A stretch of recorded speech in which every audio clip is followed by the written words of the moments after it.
దేవునికి స్తోత్రం. యేసు ప్రభు నా పేరిట అందరికీ నా వందనాలు తెలియపరుస్తున్నాను. మీ మధ్య ఉండడం దేవుడు నాకు ఇచ్చిన గొప్ప భాగ్యం. నన్ను మీ మధ్యకు ఆహ్వానించిన విధానాన్ని బట్టి పాస్టర్ గారి దైవజనులు ప్రణయ్ పాస్టర్ గారికి, అలాగే సంఘం అంతటికి కూడా నేను ప్రభు నా పేరిట వందనాలు తెలియపరుస్తూ ఉన్నాను. మరి చక్కగా పాటలు పాడే సంఘము, మంచిగా ప్రార్థించే సంఘము, ఆత్మీయంగా ఎదుగుతున్న మంచి సంఘము, ఇలాంటి సంఘములో పరిచర్యలో పాల్గొనడం దేవుడు నాకు ఇచ్చిన గొప్ప భాగ్యమని నేను జ్ఞాపకం చేసుకుంటూ ఉన్నాను. మరి పాస్టర్ గారు మంచి పరిచర్య చేస్తున్నారు. దేవుని రాజ్య విస్తరణ కొరకు నిజమైన ఆశ కలిగి ప్రభు పరిచర్య చేస్తున్నారనేది మనకు స్పష్టంగా కనపడుతూ ఉంది. ఇలా ఈ రోజుల్లో నిజంగా ఆత్మ రక్షణ కొరకై, ప్రభు రాజ్య విస్తరణ కొరకై యథార్థంగా పనిచేసే వాళ్ళు చాలా తక్కువ మంది ఉన్నారు. అలాంటి వారిలో దైవజనులు ప్రణయ్ పాస్టర్ గారు ఒకరు. అందుని బట్టి నాకు చాలా సంతోషం, చాలా ఆనందం. మంచిది. ఈ యొక్క 3 రోజులు ఉపవాస ప్రార్థనలు జరుగుతూ ఉన్నాయి. ఈరోజు ఈ చివరి రోజు ఉపవాస ప్రార్థనలో మీతో కూడా గడపడానికి దేవుడు నాకు ఇచ్చిన మంచి సమయాన్ని బట్టి నేను ప్రభుని స్తుతిస్తూ ఉన్నాను. ప్రియమైన వాళ్ళరా, కొద్ది నిమిషాలు దేవుని వాక్యం మనం ధ్యానం చేయాలని నేను ఆశపడుతూ ఉన్నాను. యోహాను సువార్త 17వ అధ్యాయము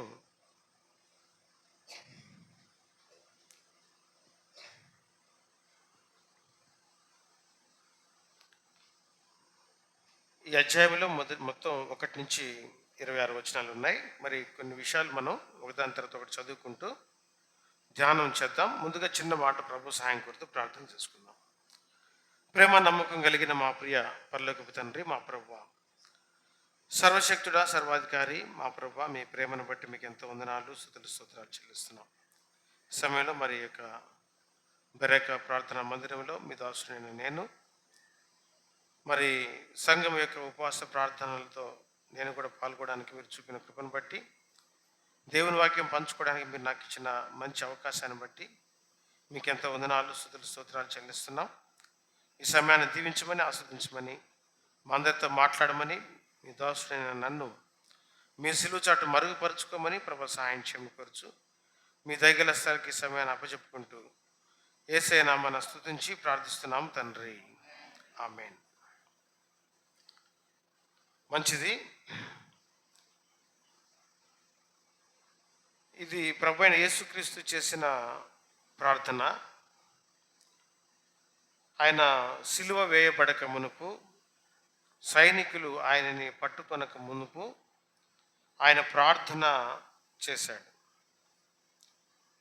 సో మనం ప్రేయర్స్ చేస్తూ ఉన్నాం కాబట్టి మనం ప్రభు అయిన యేసుక్రీస్తు చేసిన ప్రార్థన ద్వారా కొన్ని విషయాలు మనం నేర్చుకోవడం మంచిది అనే ఆశతోటి నేను ఈ వాక్య భాగాన్ని ఈరోజు మీతో కలిసి ధ్యానం చేయడానికి నేను ఇష్టపడుతూ ఉన్నాను.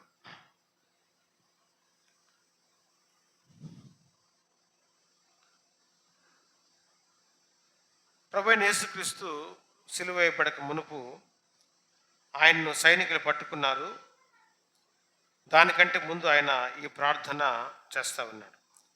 ఈ ప్రార్థనలో ఉండే ఒక 3 అంశాలు మనం ధ్యానం చేద్దాం. అదేంటంటే, ప్రభు అయిన యేసుక్రీస్తు ప్రార్థన చేస్తున్నాడు. ఈ ప్రార్థనలో ఏమేమి ఉన్నాయంటే, తన కొరకు తాను ప్రార్థన చేస్తున్నాడు. రెండవది, తన శిష్యుల గురించి ప్రార్థన చేస్తున్నాడు. మూడవ విషయం ఏంటంటే, తను ఏమి చేశాడో, ఈ భూమి మీద తాను ఏమి నెరవేర్చాడో ఆ విషయాలన్నీ కూడా తండ్రి అయిన దేవునికి అప్పగించుకుంటున్నాడు, చెప్తున్నాడు. అంటే ఒక రకంగా చెప్పాలంటే రిపోర్టు సబ్మిట్ చేస్తూ ఉన్నాడు. తాను ఈ భూమి మీద చేసిన పనిని తండ్రి అయిన దేవునికి రిపోర్ట్ సబ్మిట్ చేస్తూ ఈ ప్రేయర్ చేస్తా ఉన్నాడు. మొదటిగా మనం 17 అధ్యాయంలో మనం చూద్దాం. 1 నుంచి ఆ, ఉమ్. ఒక్క నిమిషం అమ్మా. యేసు ఈ మాటలు చెప్పి, అంటే శిష్యులకు చాలా విషయాలు చెప్పాడు. ఆయన ఈ భూమి మీద నుంచి పైకెత్తబడవలసిన గడియ వచ్చింది. ఈ లోకాన్ని విడిచిపెట్టి వెళ్ళిపోవలసిన సమయం కూడా వచ్చింది. అప్పుడు దాకా ఆయన శిష్యులతో గడిపాడు. వారితో కలిసి ఆయన సేవ పరిచర్య చేశాడు. సో వారితో కలిసి ఉన్నాడు. అయితే ఇప్పుడు వారిని విడిచిపెట్టి వెళ్ళిపోవాల్సి వచ్చింది కాబట్టి వారికి చాలా విషయాలు, చాలా జాగ్రత్తలు వారికి అన్నీ కూడా ఆయన నేర్పించడం జరిగింది. అది అయిపోయిన తరువాత ఇప్పుడు ఆకాశం వైపు కన్నులెత్తి ప్రార్థన చేస్తూ ఉన్నాడు. చదువమ్మ. తండ్రి, నా గడియ వచ్చి ఉన్నది. అంతకుముందు చాలాసార్లు ప్రభు అనేవాడు, నా గడియ ఇంకను రాలేదు అనేవాడు. నా గడియ ఇంకా రాలేదు అనేవాడు. అందుకే ఆయన చాలాసార్లు ఆయన్ని వాళ్ళు యూదులు పట్టుకోవడానికి ప్రయత్నం చేసినా కూడా తప్పించుకొని పోయేవాడు. నా గడియ రావాలి, అప్పటి వరకు నేను ఈ భూమి మీద ఉండాలి, రోగులను స్వస్థపరచాలి, దెయ్యాలు వెళ్ళగొట్టాలి, దేవుని రాజ్యం గురించి ప్రకటించాలి, పరలోక రాజ్యం గురించి తెలియపరచాలి. సో నేను చేయాల్సిన పనులన్నీ చేయాలని ఆయన తన సేవా పరిచర్యని చేస్తూనే ఉన్నాడు. ఇప్పుడైతే నా గడియ వచ్చి ఉన్నది, ఇప్పుడైతే నా టైం వచ్చేసింది అని ఆయన చెప్తూ ఉన్నాడు. చదవమ్మా.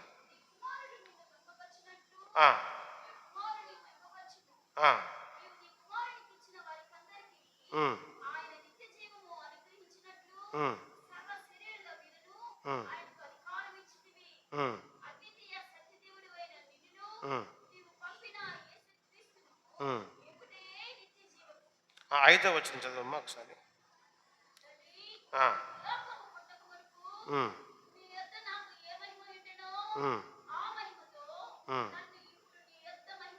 చాలమ్మా. ఇక్కడ ప్రభువైన యేసుక్రీస్తు తన గురించి 2 విషయాలు ఇక్కడ ప్రార్థన చేస్తున్నాడు.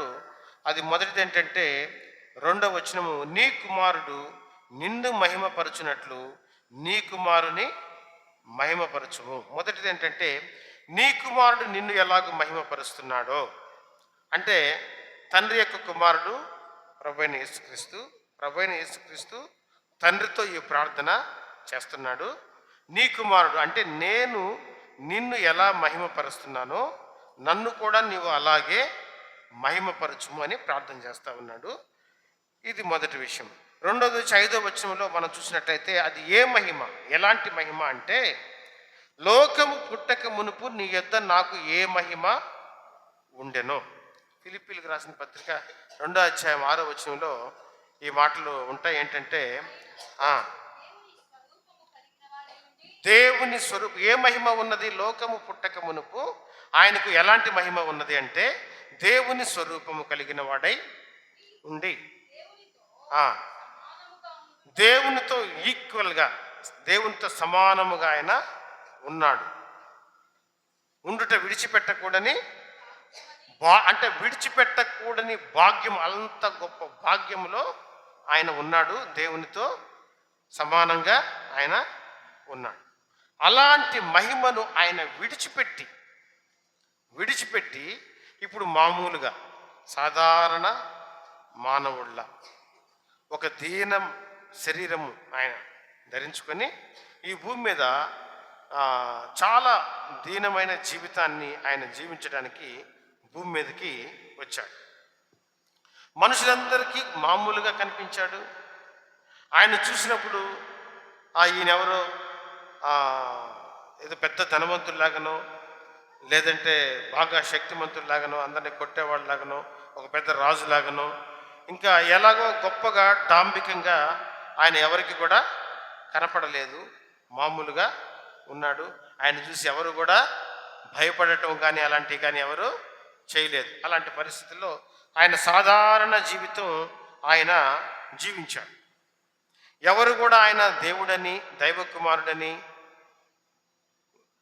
ఎవరు కూడా ఆయన్ని గుర్తించని స్థితిలో ఆయన మామూలుగా చూస్తే కనుక ఎవరు కూడా ఆయన్ని ఒక మామూలు మనిషే అనుకుంటారు, జస్ట్ అట్లా చూస్తే మాత్రం.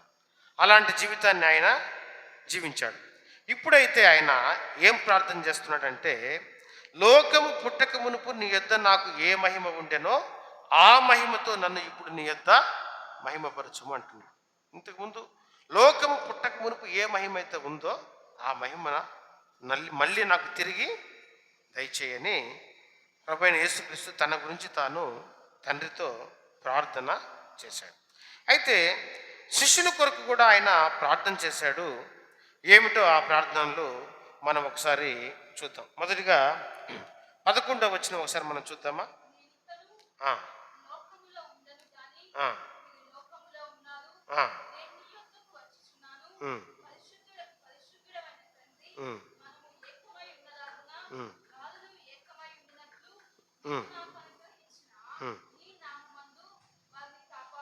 చాలు. శిష్యుల గురించి ప్రార్థన చేస్తున్నాడు. ఏమని ప్రార్థన చేస్తున్నాడంటే, కాపాడుము. ఏం చేయాలంట? వారిని కాపాడు. ఎలా, ఎందుకు కాపాడాలి? ఎందుకు కాపాడాలి? ఎందుకు కాజ్ ఏంటి? పరిశుద్ధమైన తండ్రి మనము ఏకమై ఉన్నలాగున వారు ఏకమై ఉండునట్లు. దేవుని ప్రార్థన, ప్రభువైన యేసుక్రీస్తు చేసిన ప్రార్థన ఏమిటంటే, వారు ఎలా ఉండాలంటే ఏకముగా ఉండాలి, ఐక్యత ఉండాలి.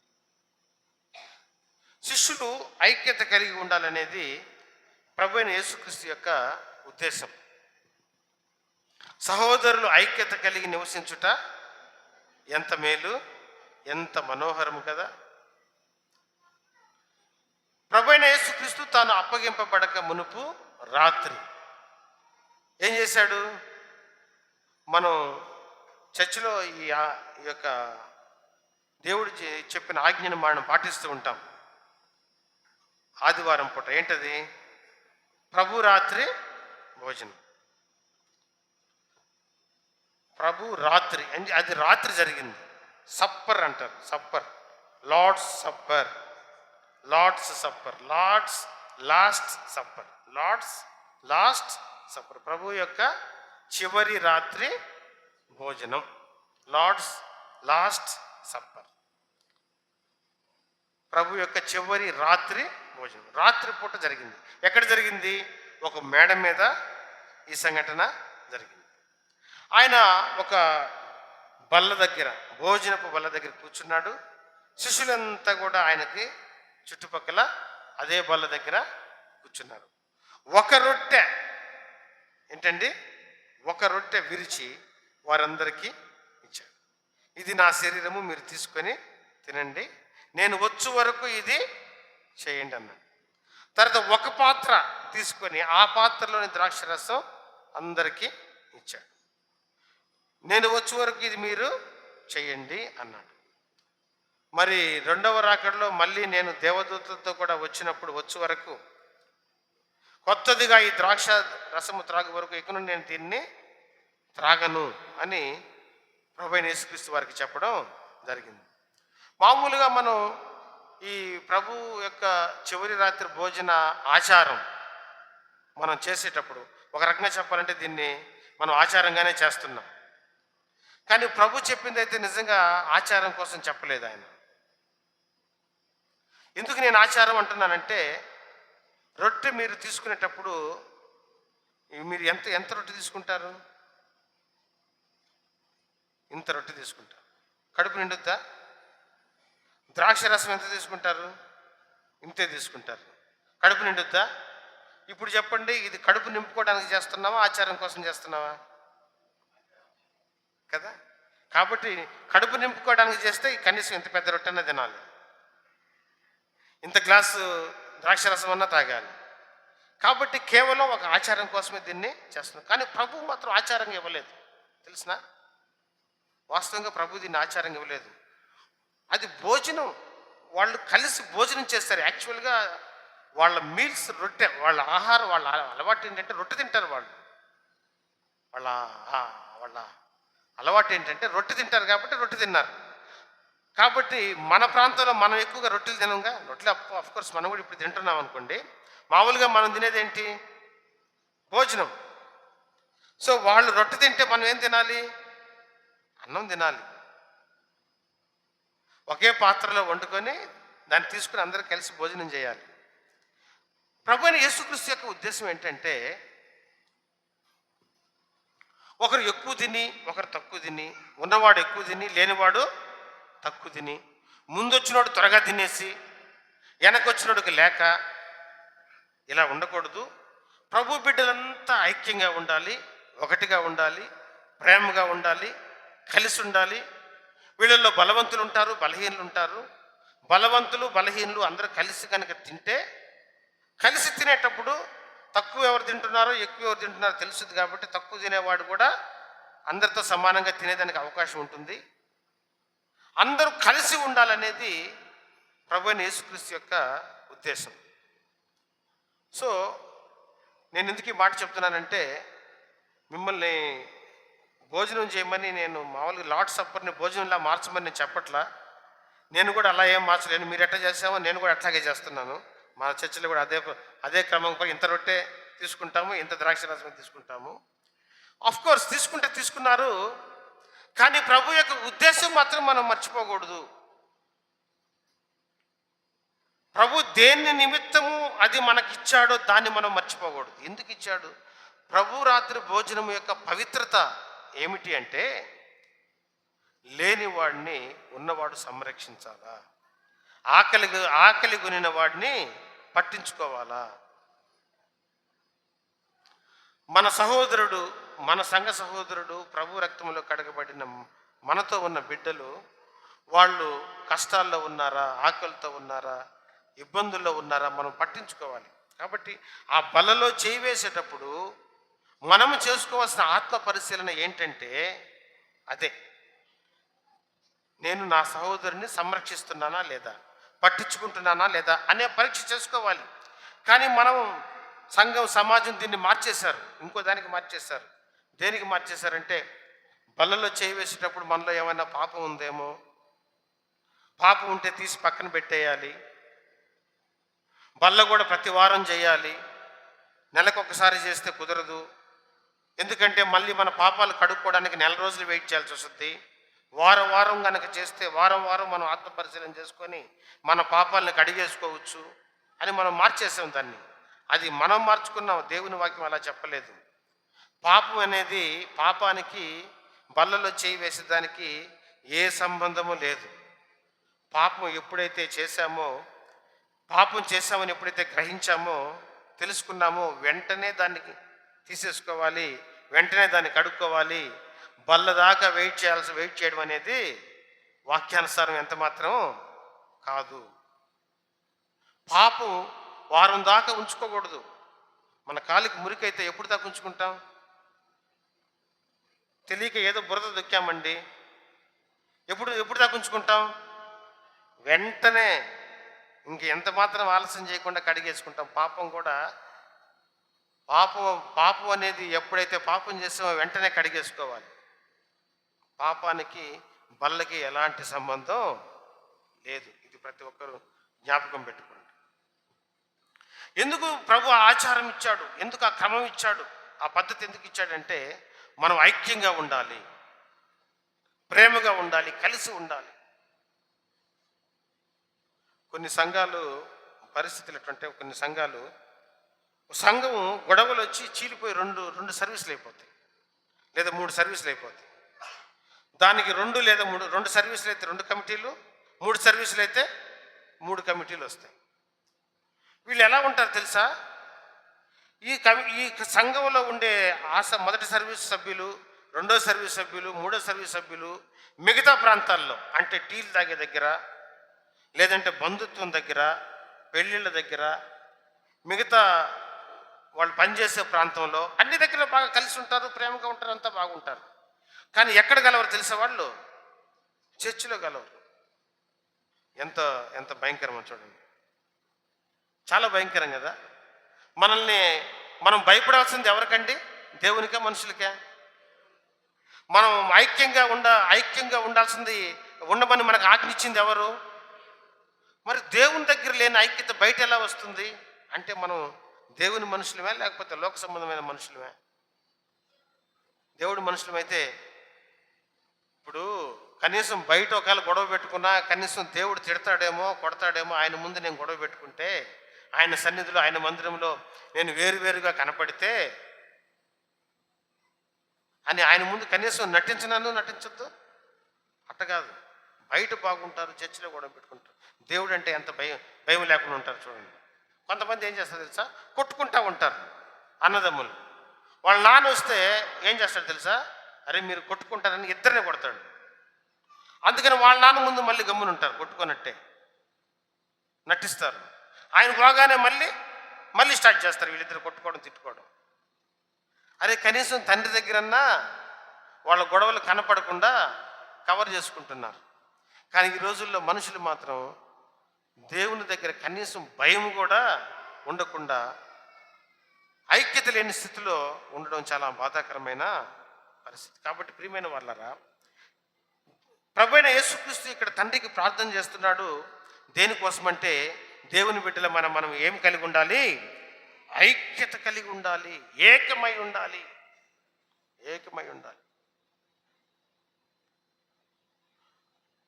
ఏమన్నాడు తెలుసా ప్రభువైన యేసుక్రీస్తు? మీరు ఎవరైతే 2-3 నా నామమున కూడతారో, ఎక్కడైతే 2-3 నా నామమున కూడతారో అక్కడ నేను వారి మధ్య ఉందును అన్నాడు.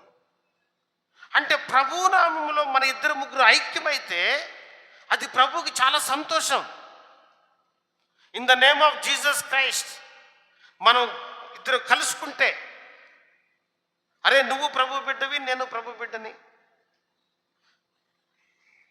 మన దేవుడు ప్రభు అయిన యేసుక్రీస్తు మన కొరకు ప్రాణం పెట్టాడు, మనం ఆయన ఎందుకు విశ్వాసం ఉంచాం, ఆయన బిడ్డలం అనే ప్రేమ, ఐక్యత మన మనసులను, మన హృదయాలను కలిసినప్పుడు అక్కడికి ఎవరు వచ్చేస్తారండి?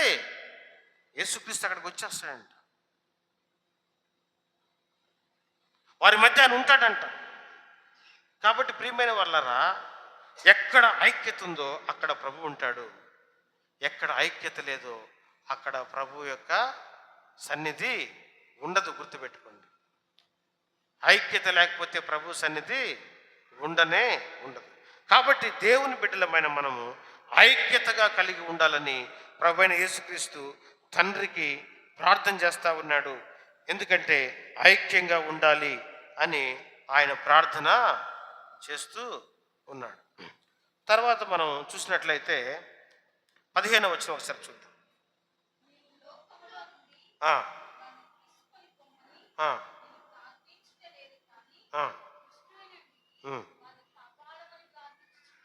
ఓకే, చూడండి. లోకములో నుంచి వారిని తీసుకోపోమని నేను ప్రార్థన చేయట్లేదు. ఈ మాట కొంచెం జాగ్రత్తగా ఆలోచించండి. ఎందుకు ప్రభువైన యేసుక్రీస్తు ఈ మాట అంటున్నాడు? లోకములో నుండి వారిని తీసుకొని పొమ్మని ప్రార్థన చేయట్లేదు. ఎందుకు ఈ మాట అంటున్నాడు తెలుసా? లోకము ప్రస్తుతం ఎవరి అధికారంలో ఉందో తెలుసా? దుష్టుని యొక్క అధికారంలో ఉంది. లోకములో దుష్టులు ఉన్నారు ప్రియమైన వాళ్ళారా. దుష్టుడంటే అపవాది సంబంధులు, అపవాది సంబంధమైన అధికారములో ఈ లోకము ఉన్నది. అయితే మనం ఏం చేస్తాం? మన పిల్లలు ఎవరైనా చెడ్డ పిల్లలు ఉన్నారనుకో, వాళ్ళతో తిరుగుతుంటే మనం ఏం చేస్తాం? అరే నువ్వు వీళ్ళతోటి తిరగడానికి లేదు, నువ్వు చెడిపోతావు, లేదా నిన్ను చెడిపేస్తారు, నీకు వాళ్ళు హాని కలిగిస్తారు, నిన్ను పాడు చేస్తారు, నువ్వు ఇక్కడ ఉండడానికే లేదని చెప్పి వాళ్ళ దగ్గర నుంచి తీసుకొని వచ్చి మన దగ్గర పెట్టుకుంటాం, లేదా మంచి వారి దగ్గర పెట్టుకుంటాం. ఇప్పుడు లోకములో దుష్టుని యొక్క అధికారము, దుష్టుని యొక్క అధికారము కలిగిన దుష్టుని యొక్క సంబంధుల యొక్క పరిస్థితుల్లో ఈ యొక్క లోకము ఉన్నది. కాబట్టి మనమైతే ప్రభు యేసుక్రీస్తు యొక్క బిడ్డలము. ప్రభు మన కోసం ప్రార్థన చేస్తా ఉన్నాడు. తండ్రి ప్రభు అయిన యేసుక్రీస్తు తండ్రికి మన గురించి ప్రార్థన చేస్తున్నాడు. ఆయన తన శిష్యుల కోసం ప్రార్థన చేస్తున్నాడు. వారిని ప్రేమించి వారి కొరకు ప్రార్థన చేస్తున్నాడు. వారిని గురించి ఆయన పట్టించుకుంటున్నాడు. వారి గురించి ఆయన ఆలోచిస్తున్నాడు. వారి భవిష్యత్తుతో ఆలోచిస్తున్నాడు. వారు ఎలా ఉండాలి, ఏం చేయాలి, వారు ఎలా కాపాడబడాలి, వారు ఎలా ఉండాలి అన్నీ ఆయన ఆలోచిస్తున్నాడు. వారి ప్రొటెక్షన్ గురించి ఆలోచిస్తున్నాడు. వారు చేయవలసిన పనుల గురించి ఆలోచిస్తున్నాడు. వారిని ప్రేమిస్తూ ఉన్నాడు. ప్రియమైన వాళ్ళ ప్రార్థన చేస్తున్నాడు. ఏమని ప్రార్థన చేస్తున్నాడు అంటే, ఇక్కడి నుంచి తీసుకోబొమ్మని నేను ప్రార్థన చేయట్లేదు. ఎందుకు ప్రార్థన చేయలేదు? నువ్వు ఇక్కడి నుంచి తీసుకొని వెళ్ళిపోయి అక్కడికి, నీ దగ్గరికి వాళ్ళని తీసుకొని వచ్చేసేయి. నేను వస్తున్నాను కదా, ఇదిగో ఇక కొన్ని గంటల్లో లేదా ఇంకా కొన్ని రోజుల్లో నేను నీ దగ్గరికి వచ్చేస్తా ఉన్నాను. మరి నా వాళ్ళు ఇక్కడ ఎందుకు ఉండాలి? వాళ్ళను కూడా నేను నీ దగ్గరికి తీసుకొని వచ్చేస్తాను. ఇదిగో వాళ్ళని నీ దగ్గరికి తీసుకొని వచ్చేసేయి అని ఆయన ప్రార్థన చేయలేదు. ఎందుకు ప్రార్థన చేయలేదు ఆయన? ఎందుకు ఇక్కడే ఉండమని ఆయన, వారిని ఇక్కడే ఉంచమని ఎందుకు ఆయన తండ్రికి ప్రార్థన చేస్తూ ఉన్నాడు? ప్రియమైన వాళ్ళారా, గుర్తుపెట్టుకోండి. ఎందుకు మన మీద ఈ భూమి మీద సుదీర్ఘమైన జీవితం జీవించాలని, ఈ లోకంలో మనకేదో ఆస్తిపాస్తులు ఇవన్నీ ఉన్నాయి, వాటిని మనం అనుభవించాలని, ఎంజాయ్ చేయాలని కాదు. ఆయన మనల్ని భూమి మీద పెట్టింది. లేదంటే ఈ లోకం ఏదో చాలా బ్రహ్మాండమైందని, చాలా అందమైందని, ఇక్కడ అన్ని పరిస్థితులు బ్రహ్మాండంగా ఉన్నాయని, ఇక్కడైతే మనం సుఖంగా ఉంటామని, సౌఖ్యంగా ఉంటామని కూడా కానే కాదు. ఎందుకు ఆ మాట ప్రార్థన చేయట్లేదంటే, ప్రియమైన వాళ్ళారా, ప్రభువైన యేసుక్రీస్తు అంటున్నాడు, ఈ దొడ్డివి కానీ వేరే గొర్రెలు కూడా నాకు కలవు, వాటిని కూడా నేను తోడుకొని రావలను. అప్పుడు మంద ఒక్కటియు కాపరి ఒక్కడును అగును. నశించిన దానిని వెదకి రక్షించుటకు మనిషి కుమారుడు ఈ లోకములోనికి వచ్చెను.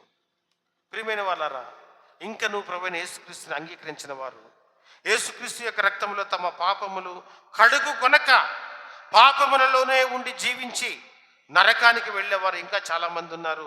వారందరి కొరకు ప్రభువైన యేసుక్రీస్తు తన ప్రాణము పెట్టాడు. వారు నశించిపోవడం ఆయనకి ఎంత మాత్రము ఇష్టం లేదు.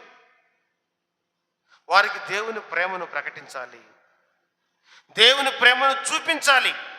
వారి క్రియల ద్వారా చూపించాలి, వారి జీవితం ద్వారా చూపించాలి, వారి జీవన విధానం ద్వారా చూపించాలి. ప్రభు ప్రేమను వారికి ప్రకటించాలి. ఆ బాధ్యతను ఆయన తన శిష్యులకు అప్పగించాడు. కాబట్టి వారిని అప్పుడే నువ్వు తీసుకొని పోవద్దు, వాడిని ఇక్కడే ఉంచు. ఎందుకంటే నేను కొంత పని చేశాను, నేను చేయవలసిన పని లేదా నేను మాత్రమే చేయగలిగిన పని, అంటే మనుషులందరికీ పాపములకు బదులుగా బలి అర్పణ కావించబడే అవకాశం కానీ, ఆ పరిశుద్ధత కానీ, ఆ హక్కు కానీ ప్రభువైన యేసుక్రీస్తుకు తప్పితే మరి ఎవరికి లేదు. కాబట్టి ఆయన మాత్రమే చేయవలసిన ఆయన పని ఆయన నెరవేర్చబోతూ ఉన్నాడు ఈ సందర్భంలో. అయితే ప్రియమైన వాళ్ళరా, కాబట్టి నేను చేయాల్సిన పని నేను చేస్తున్నాను, వారు చేయాల్సిన పని వారు చేయాలి. అందుకే వారిని తీసుకొని వెళ్ళమని నేను ప్రార్థన చేయట్లేదు, వారిని ఇక్కడే ఉంచు. కానీ వారి కోసం నేను ప్రార్థన చేసేది ఏంటంటే, దుష్టుని నుంచి వారిని కాపాడుము. ఏంటండి? దుష్టుని నుంచి వారిని కాపాడు. ప్రభు మన కోసం ప్రార్థన చేస్తూ ఉన్నాడు. ప్రియమైన వాళ్ళరా, మనం ప్రార్థనలు చేస్తున్నాం కదా, దేవుడు మన ప్రార్థన ఆలకిస్తున్నాడు కదా, వింటున్నాడు కదా. ప్రభువైన యేసుక్రీస్తు మన కొరకు ప్రార్థన చేశాడు. ఇది చాలా కీలకమైన సమయము. తాన్ని ఇంకా పట్టుకుంటారు, సైనికులు పట్టుకుంటారు, కొరడాలతో కొడతారు. ఆయన్ని పిలాతు దగ్గరికి, హేరోదు దగ్గరికి, ప్రధాన యాజకుడి దగ్గరికి తీసుకెళ్తారు. ఆయన్ని విచారిస్తారు, ఆయన ముఖం మీద ఉమ్మి వేస్తారు, ముఖం మీద కొడతారు, కొరడా దెబ్బలు కొడతారు, సిలువ మోపిస్తారు, చేతుల్లో చీలలు, కాళ్ళల్లో మేకులు కొడతారు, తల మీద ముళ్ళ కిరీటం పెడతారు, ఆయన చంపుతారు. ఇవన్నీ నెక్స్ట్ జరగబోతూ ఉన్నాయి. చాలా దగ్గర అప్పుడే స్టార్ట్ అయిపోతూ ఉంది. ఇక కొన్ని గంటల్లో ఆయన పట్టుకోబోతూ ఉన్నారు. అది చాలా కీలకమైన సమయం. తన జీవితంలో ఆయన 33.5 సంవత్సరాలు ఈ భూమి మీద జీవించాడు. 3.5 సంవత్సరం ఆయన సేవ చేశాడు. 3.5 సంవత్సరం యొక్క ఎండింగ్, చిట్ట చివరి ముగింపుకు వచ్చాడు. చాలా కీలకమైన కార్యక్రమం అక్కడ జరుగుతూ ఉంది. భూమి మీద ఆకాశంలో పరలోక రాజ్యము, దేవదూతలు, తండ్రి అయిన దేవుడు, ఇదిగో అనేక మంది శిష్యులు, మనుషులు, అలాగే ఒక పక్క యూదులు, ప్రధాన యాజకులు, పిలాతు, ఇదిగో రోమీయులు, రోమా పెద్దలు, మరి యూదు మత పెద్దలు అందరూ ఉత్కంఠగా చూసే పరిస్థితి. ఒక పక్క అపవాది కూడా ఏం జరిగిపోతుందా కనిపెట్టే ఇవన్నీ కూడా జరిగే ఒక ఉత్కంఠమైన స్థితి. అది చాలా వాల్యుబుల్ టైం. అది అంత వాల్యుబుల్ టైంలో ఆయన తన శిష్యుల కొరకు, ప్రియమైన వాళ్ళారా, ప్రార్థన చేస్తా ఉన్నాడు. ఏమని ప్రార్థన చేస్తున్నాడంటే, దుష్టుని నుంచి వారిని కాపాడు, దుష్టు నుంచి కాపాడాలి. ఆయన ప్రార్థన మొదటి అంశం ఏంటంటే, ప్రియమైన వాళ్ళారా, ఐక్యత. దేనికోసం ప్రార్థన చేస్తున్నాడు ఆయన? ఐక్యత. రెండవది, దుష్టుని నుంచి కాపుదల కోసం ఆయన ప్రార్థన చేస్తూ ఉన్నాడు. దుష్టుని నుంచి కాపుదల కొరకు ప్రార్థన చేస్తూ ఉన్నాడు, ప్రియమైన వాళ్ళు. తర్వాత మనం చూసినట్లయితే 17వ వచనం, సత్యమందు వారిని ప్రతిష్ట చేయము, నీ వాక్యమే సత్యము. చాలమ్మ. మూడోది ఏంటంటే 19వ వచనం కూడా ఒకసారి చదవమ్మా. సత్యమందు ప్రతిష్ట చేయబడినట్లు వారి కొరకై నన్ను ప్రతిష్ట చేసుకొనిచున్నాను. మూడవది ఏంటంటే ప్రతిష్ట చేయము, సత్యమందు వారిని ప్రతిష్ట చేయము. సత్యం అంటే ప్రభువైన యేసుక్రీస్తు. దేవుని వాక్యమే సత్యము. వాక్యమందు ప్రతిష్ఠ చేయాలి, యేసుక్రీస్తునందు ప్రతిష్ఠ చేయాలి, సత్యమందు ప్రతిష్ఠ చేయమని తన ప్రభువైన యేసుక్రీస్తు తండ్రికి ప్రార్థన చేస్తున్నాడు. చూడండి, మనం ప్రతిష్ఠ చేసుకోవాలని, మనం ప్రతిష్ఠ అవ్వాలని ప్రభువైన యేసుక్రీస్తు మన కొరకు తన్ను తాను ప్రతిష్ఠ చేసుకుంటూ ఉన్నాడు. మన కొరకు ఆయన తను తాను ప్రతిష్ఠ చేసుకున్నాడు. మన కొరకు ఆయన తను తాను ప్రతిష్ఠ చేసుకుంటే మనం ఏం చేయాలంటే ఆయన కొరకు మనల్ని మనం ప్రతిష్ఠ చేసుకోవాలి. మనం ప్రభువైన యేసుక్రీస్తు కొరకు ప్రతిష్ఠ చేయబడాలనేది ప్రభువైన యేసుక్రీస్తు యొక్క ఉద్దేశం. ఆ ప్రార్థనే తండ్రికి ఇక్కడ ప్రభువైన యేసుక్రీస్తు చేస్తూ ఉన్నాడు. 3 విషయాలు ప్రభువైన యేసుక్రీస్తు చేసే ప్రార్థనలో ఇక్కడ ముఖ్యంగా ఉన్నాయి. నేను ఈ వాక్యం అంతా చదవడానికి సమయం లేదు కాబట్టి నేను ఇవన్నీ కూడా నేను మీకు చెప్పడం లేదు.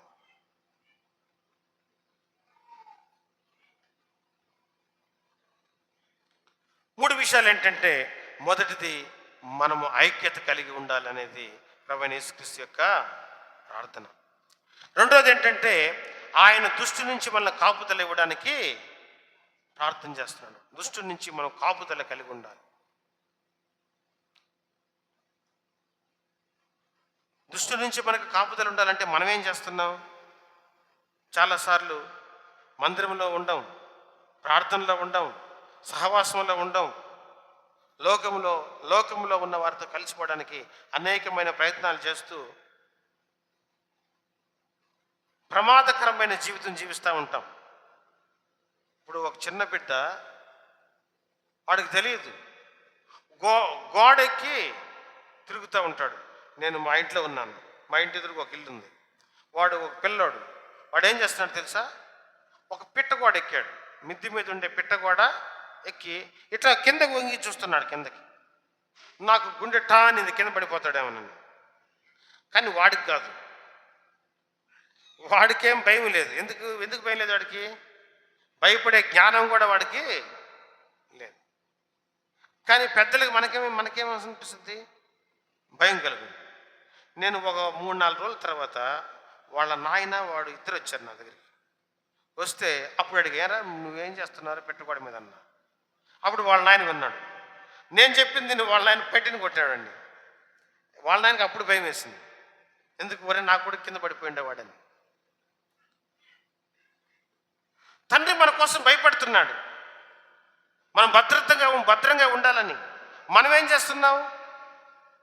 మనం లోకములో ఉండే వారితో కలిసి దేవుని బిడ్డలకి, సహవాసానికి, సంఘానికి చాలాసార్లు దూరమయ్యి జీవిస్తూ ఉండే పరిస్థితుల్లో మనం ఎక్కడ పడిపోతాము?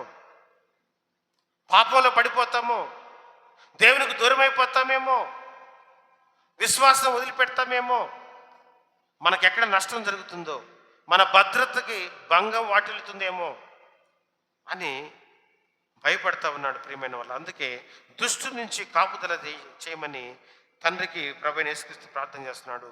మూడవది ప్రతిష్ట కోసం ఇక్కడ ప్రార్థన చేస్తున్నాడు. ఇంకో విషయం ఏంటంటే, ఒకసారి 24వ వచనం ఒకసారి చూద్దాం, చదువుతారా?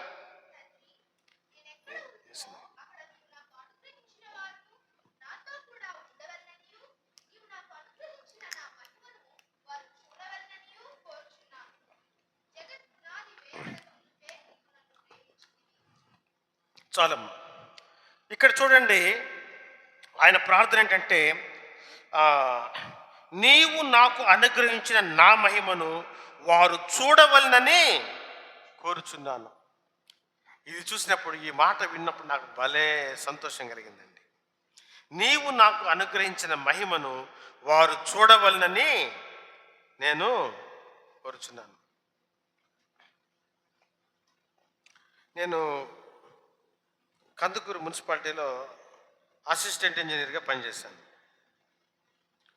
ఒకసారి కందుకూరికి నేను మామూలుగా జాబు రిజైన్ చేసి దేవుని సేవ చేస్తున్నాను. ఒకసారి నేను కందుకూరికి వేరే పని మీద మా అబ్బాయిని తీసుకుని వెళ్తా ఉంటే ఒక దగ్గర ఒక పని మీద అక్కడ ఆగితే అక్కడ ఇటు సైడ్ చూస్తే అక్కడ ఒక శిలాఫలకం ఒకటి ఉంది. అక్కడ నేను పని చేసేటప్పుడు అక్కడ ఒక అభివృద్ధి కార్యక్రమం చేస్తే అక్కడ కింద ఇంజనీర్ అని నా పేరు రాసింది. అసిస్టెంట్ ఇంజనీర్ నా ఫలకం మీద నా పేరు రాసింది.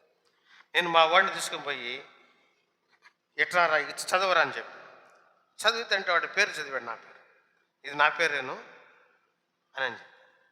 ఇప్పుడు అంటే మా డాడీ పేరు ఇక్కడ ఉందని ఇప్పుడు వాడు ఏం చేసే, వాడికి ఎట్లా ఉంది? సంతోషం, ఆనందం.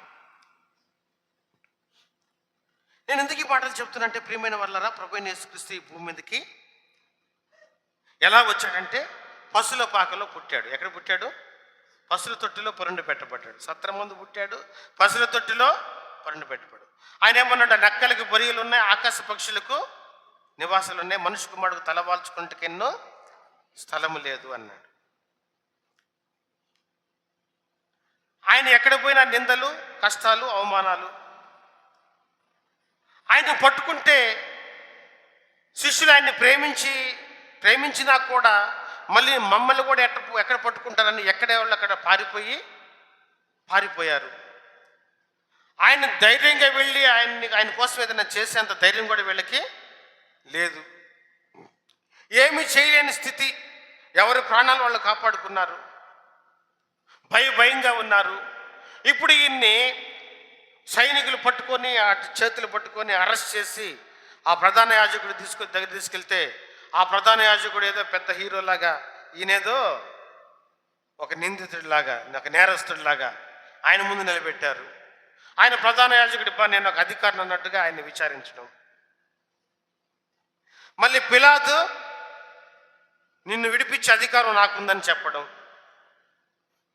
ఆయన దగ్గర ప్రభువైన యేసుక్రీస్తు మౌనంగా ఉండడం.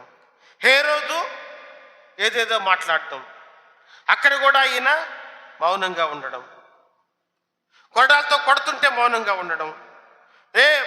మనం కనుక ఎవడన్నా మనల్ని ఎవరికి చిన్న దెబ్బ తగిలినా కూడా మన హీరోయిజం అంతా చూపిస్తాం. ఇక్కడ ప్రభువైన యేసుక్రీస్తు పరిస్థితి ఎలా ఉంది? ఎంతో దీనమైన పరిస్థితి. ఇప్పుడు మన నాయకుడు, మన హీరో అలాంటి దీన పరిస్థితిలో ఉంటే మన పరిస్థితి ఇంకెట్టుంటుంది? ఇంకా దీనాతి దీనంగా ఉంటుంది, అవునా కదా?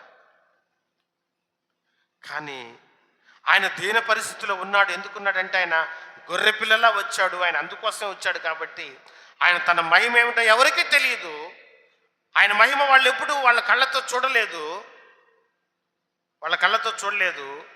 ఆయన దీనత్వాన్ని మాత్రమే వారు చూశారు. ఆ దీనత్వం ఆయన వారికి నేర్పించాడు. ఆ స్థితిలో ఉన్నాడు. ఇప్పుడు ప్రియమైన వాళ్ళరా, ఇప్పుడు ఆయన తండ్రి యొద్దకు వెళ్ళి తండ్రి ఏ మహిమనైతే విడిచిపెట్టా వచ్చాడో ఆ మహిమను ఆయన తిరిగి పొందుకున్నప్పుడు, ఆయన సర్వ జనములను ఇనుప దండముతో పరిపాలించబోయే అధికారిగా ఉన్నప్పుడు, దైవత్వ మహిమతో ఉన్నప్పుడు, ఆయన శత్రువులందరినీ ఏలుతున్నప్పుడు, శత్రువులందరినీ దండిస్తున్నప్పుడు, ఆయన అధికారము, ఆయన మహిమ, ఆయన గొప్పతనం అవన్నీ కూడా ఇప్పుడు తను దీనుడిగా కనపడినప్పుడు ఆ దీనుడైన వాణ్ణిని వెంబడించిన ఆయన శిష్యులు ఇప్పుడు తమ గురువు, తమ నాయకుడు, తమ లీడర్ ఇలాంటి మహిమ చూసినప్పుడు వాళ్ళ హృదయాలు ఎలా ఉంటాయండి? ఎలా ఉంటాయి? చాలా ఆదరణ పొందుతాయి, చాలా సంతోషం పొందుతాయి. వారు అప్పుడు దాకా ప్రభు నిమిత్తము పొందిన బాధలు, కష్టాలు,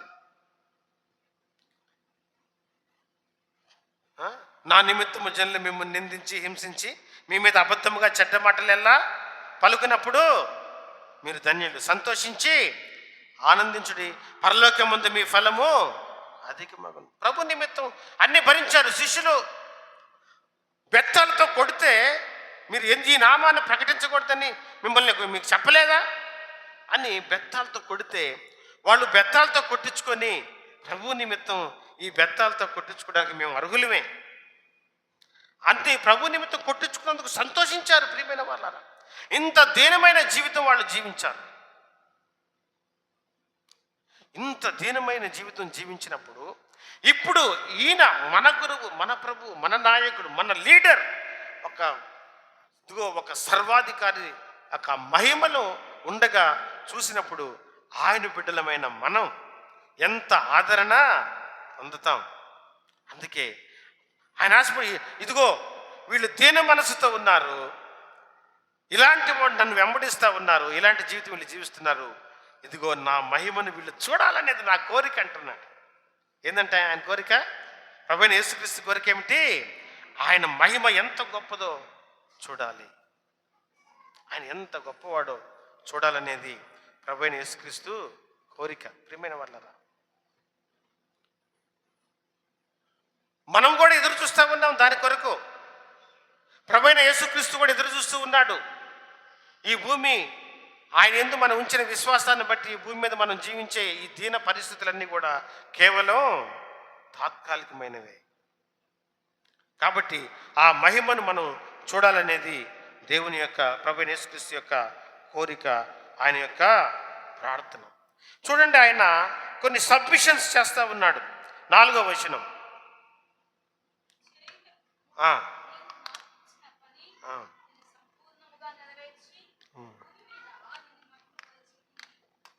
చూడండి, నేను నా పని నెరవేర్చాను అంటున్నాడు. దేవునికి స్తోత్రం, హల్లెలూయా. నేను ఒక ప్రశ్న అడుగుతాను, మీరు మీ పని నెరవేర్చారా? చేయుటకు ప్రభువైన యేసుక్రీస్తు మీకు ఇచ్చిన పని మీరు నెరవేర్చారా? ఈయన ప్రార్థన చేసేటప్పుడు తాను ఏమి నెరవేర్చాడో ఆ మాట చెబుతున్నాడు. ప్రార్థన చేస్తారు కదా, మనం అందరం ఉపవాస ప్రార్థన చేస్తాం కదా. మనం చేసే ప్రార్థనలో ఒక కోణమే ఉంటుంది. ఆ కోణం ఏంటో తెలుసా? ప్రభువా, నీవు సర్వశక్తి కలిగిన దేవుడువు, సర్వాధికారివి, నీకు అసాధ్యమైనది ఏది లేదు. ఇంకొక కోణం ఏంటి? నేను దీనుడిని, దరిద్రుడిని, చేతగాని వాడిని, నువ్వు తప్ప నాకు వేరే ఆశ్రయ దొరకము లేదు, నిన్ను తప్ప నేను ఎవరిని నమ్ముకోలేను, నాకు సహాయం చెయ్యి. మంచిదే, ఇదేం తప్పేం కాదు, వాక్యానుసారమే. కానీ ఈ కోణం మాత్రమే ఉంటుంది. కానీ ఎంతకాలం ఈ కోణం? ఇక్కడ ప్రభువైన యేసుక్రీస్తు ఏం చెప్తున్నాడు? చేయుటకు నీవు నాకు అప్పగించిన పనిని నేను నెరవేర్చితిని అంటున్నాడు. మనం ప్రార్థన చేసేటప్పుడు ప్రభువా నువ్వు నాకు ఈ పని అప్పగించావు, నేను నెరవేర్చాను. ఇదిగో ఈ విషయంలో నువ్వు ఇలా చేయమన్నావు, ఎస్, నా జీవితాన్ని నేను మార్చుకున్నాను. ఈ పని నాకు అప్పగించావు, నేను దీన్ని నమ్మకంగా నెరవేర్చాను. కాబట్టి మనం దేవుని సన్నిధికి వెళ్ళేటప్పుడు మనం ప్రభు కొరకు ఏం చేసాం అనేది చెప్పగలగాలి. నెహెమ్యా గ్రంథం మీరు ఒకసారి చదవండి. నెహెమ్యా ప్రతిసారి ఏం ప్రార్థన చేస్తాడు తెలుసా? ఆ మందిరాన్ని తిరిగి కట్టించేటప్పుడు, ఆ పనులన్నీ చేసేటప్పుడు, ఇదిగో నేను ఈ పని చేశాను, నన్ను జ్ఞాపకం చేసుకో. ఇదిగో నేను ఈ గోడ కట్టించాను, నన్ను జ్ఞాపకం చేసుకో. ఇదిగో నేను దీనికోసం నిలబడ్డాను, నువ్వు మరో బాకు. ఇదిగో నేను ఈ పని చేశాను, నువ్వు నాకు మేలు చెయ్యి. నేను ఇది చేశాను ప్రభువా, నువ్వు నాకు ఇది చెయ్యి, నన్ను జ్ఞాపకం పెట్టుకో. కాబట్టి ప్రార్థన చేసేటప్పుడు ఇదిగో నువ్వు ఏం చేస్తున్నావు, నువ్వు నాకు అప్పగిచ్చిన పని నేను నెరవేర్చానని ఇక్కడ ప్రభు అయిన యేసుక్రీస్తు ప్రార్థన చేస్తూ ఉన్నాడు. మనం కూడా ఆయన దగ్గరికి వెళ్ళి కూర్చున్నప్పుడు, ప్రభువా, ఉదయకాలము నేను లేచినప్పుడు నీ వాక్యం ద్వారా నువ్వు నాతో మాట్లాడావు, ఈ పని చేయమని నువ్వు నాకు చెప్పావు. ఇదిగో సాయంకాలం నీ దగ్గరికి వచ్చాను, నువ్వు చెప్పిందే నేను చేశాను, నువ్వు చెప్పినట్టే చేశాను. ఇదిగో ఇదిగో మా ఇంటి పొరుగువాడు వచ్చి నన్ను కొట్టాడు, నా వస్తువు దొంగిలించాడు, నువ్వేం చెప్పావంటే సహించమన్నావు, మళ్ళీ తిరిగి కొట్టద్దన్నావు, ఒక చెంప కొడితే ఇంకో చెంప చూపమన్నావు. నేను అదే చేశాను ప్రభా, కావాలంటే నా చెంప చూడయ్యా, ఈ చెంపకు ఫస్ట్ కొట్టాడు, నీ మాటిని మళ్ళీ నేను కొట్టించుకున్న రెండే తప్పిది చూడు అని నువ్వు చూపించగలవా? లేకపోతే నువ్వు పగలు కొట్టిన వాళ్ళ చెంప చూపిస్తావా?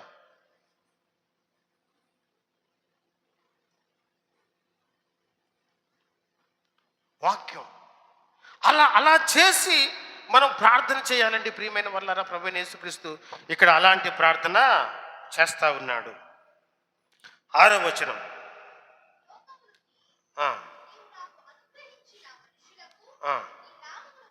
నీ నామమును ప్రత్యక్ష పరిచితిని, లోకములో నుండి నీవు నాకు అనుగ్రహించిన మనుషులకు నీ నామమును ప్రత్యక్షపరిచింది. గుర్తుపెట్టుకోండి, ఇక్కడ ప్రభు అయిన యేసుక్రీస్తు దేవుడయ్యుండి, దైవ కుమారుడయ్యుండి వారికి ఏం ప్రత్యక్షపరిచాడు?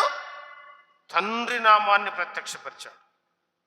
మనము చాలాసార్లు తండ్రి నామం కంటే మన నామాన్ని ప్రత్యక్షపరచుకుంటాం, మన గొప్పతనం చెప్పుకుంటాం, మనం ఎలాంటి వారమో చెప్పుకోవడానికి మనం ప్రయత్నం చేస్తూ ఉంటాం. అందుకే చూడండి, దేవుని బిడ్డలమైన మనం ఎప్పుడు కూడా మన సొంత మహిమను చెప్పుకోవడానికి, చూపించుకోవడానికి ప్రయత్నం చేయకూడదు. తండ్రి మహిమను మనం వాళ్ళకి సంపూర్ణంగా ప్రత్యక్షపరచుకోవాలంటే మనల్ని మనం ఖచ్చితంగా మరుగు చేసుకోవాల్సిన అవసరత ఉన్నది. కాబట్టి తండ్రిని లోకానికి మనం చూపించాలంటే మనల్ని మనం మరుగుపరుచుకోవాలి, లేకపోతే మనం తండ్రిని చూపించలేము. ప్రభువైన యేసుక్రీస్తు తండ్రి నామాన్ని వారికి చూపించాడంట. ఆ విషయం చెప్తున్నాడు. 12వ వచనం అమ్మ.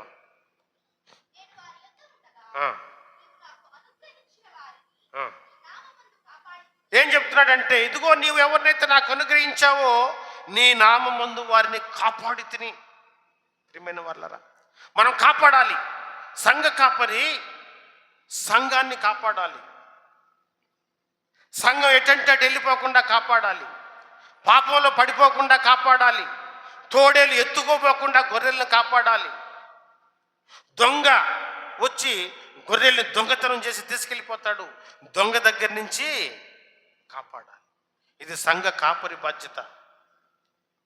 ఇదిగో వారిని కాపాడడం కోసం ఇక్కడ ప్రభువైన యేసుక్రీస్తు తన ప్రాణం పెట్టాడు, సంఘాన్ని కాపాడడానికి. అలాగే మీరు కూడా ప్రియమైన వాళ్ళరా, మీరు కూడా విశ్వాసులే. ఇదిగో మీ కుటుంబంలో విశ్వాసులైన వారు ఉన్నారు, మీ మీ తోటి సహోదరులు ఉన్నారు, వారిని మీరు కాపాడాలి.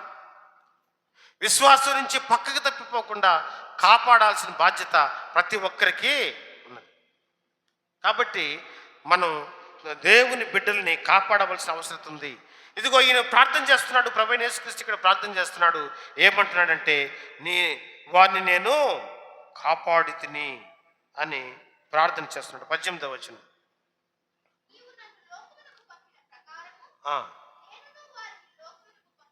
నీవు నన్ను లోకమునకు పంపిన ప్రకారము నేను కూడా వారిని లోకమునకు పంపుతాను.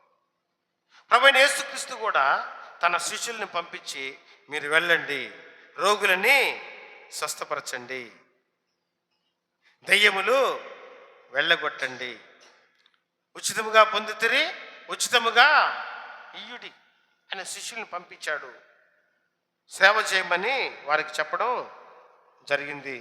ప్రియమైన వాళ్ళ 22వ వచనం.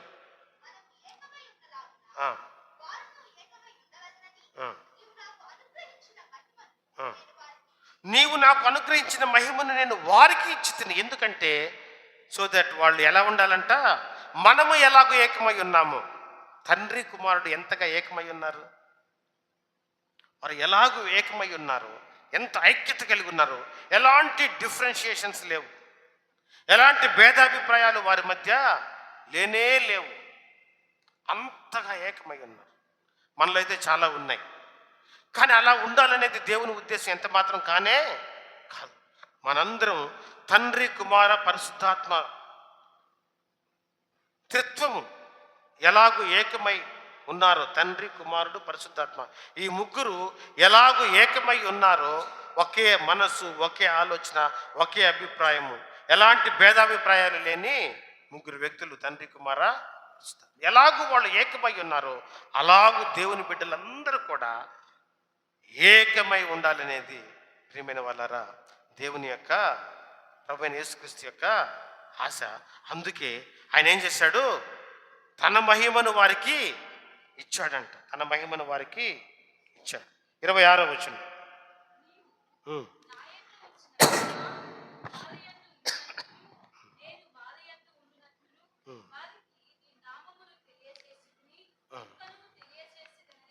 చాలు.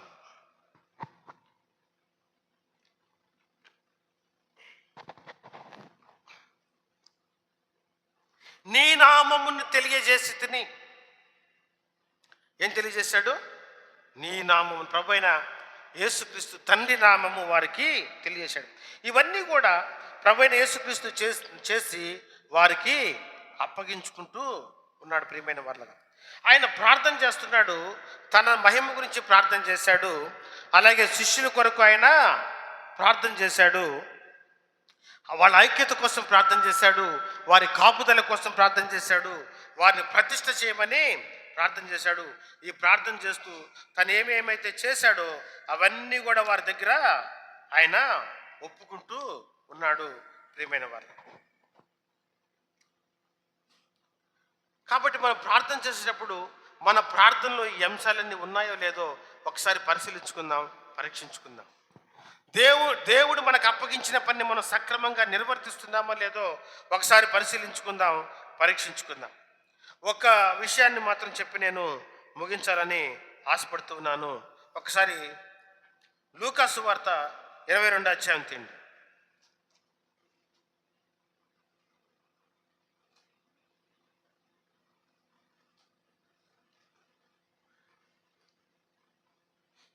ఆయన శిష్యుల కోసం ప్రార్థన చేసిన తర్వాత శిష్యుల కొరకు ప్రార్థన చేశాడు. తర్వాత ఇప్పుడు ఆయన నెక్స్ట్ ఇంకో ప్రార్థన చేస్తా ఉన్నాడు. లూకా సువార్త 22వ అధ్యాయము 39వ వచనం.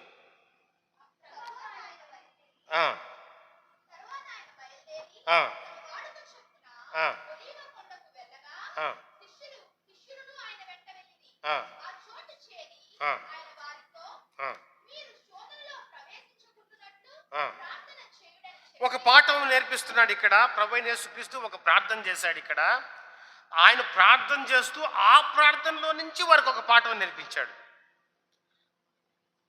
ఏంటంటే ఆ పాఠము, మీరు శోధనలో ప్రవేశించకుండానట్లు ప్రార్థన. శోధనలో ప్రవేశించకుండా ఉండాలంటే ప్రార్థన. ప్రభువైన యేసుక్రీస్తు చాలా లెసన్స్ నేర్పిస్తాడు. ఆయన యెరూషలేముకి వెళ్ళేటప్పుడు ఒక అంజూరపు చెట్టు దగ్గర పండ్లు వెతకడానికి వెళ్ళాడు.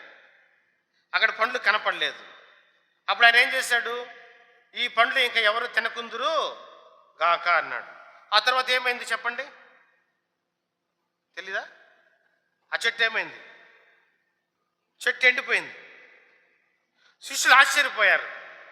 చూసావా చెట్టు వెంటనే చెట్టు ఎండిపోయింది, నువ్వు చెప్పావు చెట్టు ఎండిపోయింది అన్నారు. అంటే ప్రభు అన్నాడు, మీరు విశ్వాసంతో అడిగితే ఈ కొండను తీసుకుపోయి ఆ సముద్రంలో పడమన్నా కూడా పడుతుంది. విశ్వాసంతో ప్రార్థన చేసి మీరు అడిగితే ఏదైనా జరుగుతుందని ఒక లెసన్ నేర్పించాడు. ఇక్కడ ప్రభు అయిన యేసుక్రీస్తు ఒక ప్రార్థన చేసి దాని ద్వారా ఒక పాఠం నేర్పిస్తున్నాడు శిష్యులకి. ఆ నేర్చుకోవాల్సిన పాఠం ఏంటంటే శోధనలో ప్రవేశించకుండాన్నట్లు. ఏంటండి? శోధనలో ప్రవేశించకుండా ఉండాలంటే మనం ఏం చేయాలి? ప్రార్థన చేయాలి. సరే, ఇక్కడ ప్రభు అయిన యేసుక్రీస్తు చేసిన ప్రార్థన ఏమిటి? ప్రభు అయిన యేసుక్రీస్తు శిష్యులకు నేర్పిస్తూ తన జీవితంలో కూడా ఎక్సర్సైజ్ చేస్తా ఉన్నాడు. ప్రభు అయిన యేసుక్రీస్తు ఎందుకు ఈ ప్రార్థన చేస్తున్నాడంటే శిష్యులకు మాదిరి కోసం ప్రార్థన చేయట్లేదు. ప్రభు అయిన యేసుక్రీస్తు ఎందుకు ఈ ప్రార్థన చేస్తున్నాడంటే తాను శోధనలో ప్రవేశించకుండాన్నట్లు ప్రార్థన చేస్తున్నాడు. తాను శోధనలో ప్రవేశించకుండాన్నట్టు ప్రార్థన చేస్తూ ఆ ప్రార్థనని ద్వారా శిష్యులు కూడా నేర్చుకోవాలని ఆ విషయాన్ని వారికి కూడా చెబుతున్నాడు. శోధన ఏమిటి? చదువుదాం మనం దేవుని వాక్యం.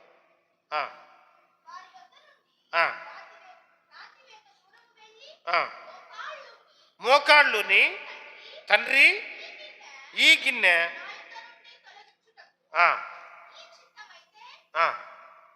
తొలగించుము, అయినను నా ఇష్టము కాదు నీ చిత్తమే సిద్ధించును గాక అని ప్రార్థించను. ఒక నిమిషం.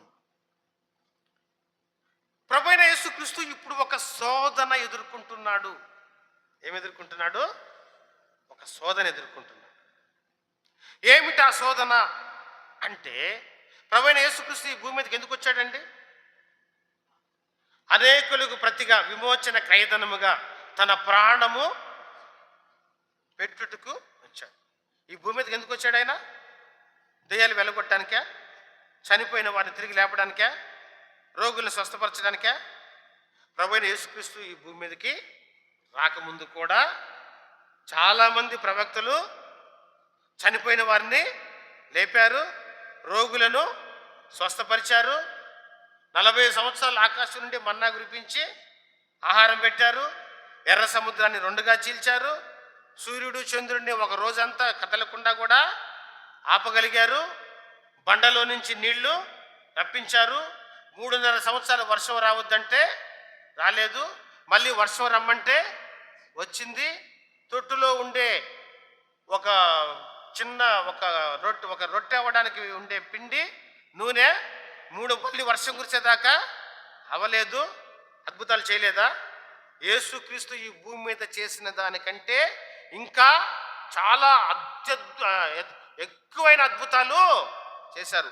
ప్రభు అయిన యేసుక్రీస్తు దేవుడై ఉండి భూమి మీదకి మానవుడిగా వచ్చింది ఇలాంటి అద్భుతాలు చేయడానికి కాదు. ఆయన అక్కడే ఉండి తన శిష్యుల ద్వారా అవన్నీ కూడా చేయగలడు. కానీ ఆయన భూమి మీదకి ఎందుకు వచ్చాడు? తన ప్రాణము పెట్టడానికి. ఎందుకంటే ఆయన తప్పితే ఇంకా ఎవరు ప్రాణం పెట్టినా కూడా మనమందరం కూడా మన పాపముల నుంచి విడిపించబడలేము. మన పాపం నుండి విడిపించగలిగిన పవిత్రమైన రక్తము ఇక ఎవరిలోనూ దేనిలోనూ లేదు. కాబట్టి ఆయన తన ప్రాణం పెట్టడానికి ఈ భూమి మీదకి వచ్చాడు. ప్రియమైన వాళ్ళ, అయితే ఇప్పుడు శోధన ఏంటో తెలుసా? ప్రాణం పెట్టడం అంటే అంత సులభం కాదు. మా ఇంటి దగ్గర ఒక ఆయన ఉన్నాడు. ఆయన మున్సిపాలిటీలో బిల్ కలెక్టర్గా పనిచేసేవాడు. తన జీవితంలో ఏదేదో చేశాడు. జీవితం మీద విరక్తి కలిగింది. ఆయన చనిపోవాలనుకున్నాడు. రైలు కట్ట దగ్గరికి వెళ్ళాడు. రైలు కట్ట దగ్గరికి వెళ్ళి ఏం చేశాడు తెలుసా? ఆయన చనిపోవడం అంతా స్టడీ చేసి నేను నొప్పి లేకుండా చనిపోవాలి. ఎట్లా చనిపోవాలి?